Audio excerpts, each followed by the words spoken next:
வணக்கம் மக்களே, இது இன்றைய நாளுக்கான செக்லிஸ்ட்டு. நான் 5 மணிக்கெலாம் எழுந்துட்டேன், இருந்தாலும் அப்படியே படுத்துட்டேன். அப்புறம் 7 மணிக்கு தான் எழுந்திரிச்சேன், ஏன்னா லீவுன்ட்டு. அதுக்கப்புறம் எழுந்திரிச்சிட்டு பால் வாங்க போயிட்டேன். பால் வாங்கிட்டு வந்துட்டு அடுப்பில் போட்டுட்டு ஒரு டம்ளர் நாட்டு சக்கரை பால் 3 பேரிச்சம்பழம் அதையும் சாப்பிட்டுட்டு ஒர்க் அவுட் ஸ்டார்ட் பண்ணியாச்சு. இப்பயும் போல தான் கன்சிஸ்டன்சி முக்கிய மக்களே. புஷ்அப் ஒரு 40 புஷ்அப் எடுத்த மக்களே கண்டினியூஸாக. ஆனால் கொஞ்சம் கஷ்டமாக இருக்குது. கொஞ்சம் நாளைக்கு இந்த 40 புஷ்அப் செட் ஆகட்டுன்றதுனால கண்டினியூஸாக கொஞ்சம் நாளைக்கு 40 புஷ்அப் எடுக்கலான்னு இருக்கிறேன். பார்க்கலாம். அதுக்கப்புறம் சாப்பாடு ரெடி பண்ணேன், முட்டை குழம்பு தான். அதையும் சாப்பிட்டுட்டு குளிச்சுட்டு லைப்ரரி கிளம்பிட்டேன்.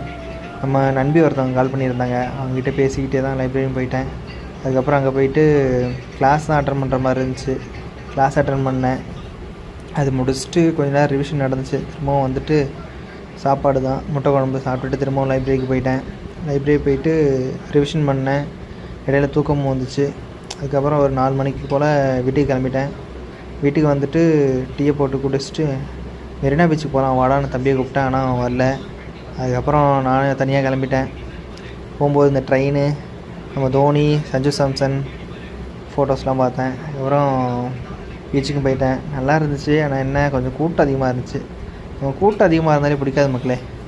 கொஞ்சம் கூட்டமாக இருந்துச்சு. அங்கே கலை நிகழ்ச்சிகள் நிறைய நடந்துச்சு. அப்புறம் பீச்சுக்கு வந்துட்டு கால் நினைக்காம எப்படி, அதனால் போயிட்டு கடல்லையும் போயிட்டு காலெலாம் நினச்சிட்டு கொஞ்சம் நேரம் அங்கேயும் அப்படியே வேடிக்கை பார்த்துட்டு ஒரு அப்பா மகன் 2 பேரும் விளாண்டுட்டு இருந்தாங்க ஜாலியாக.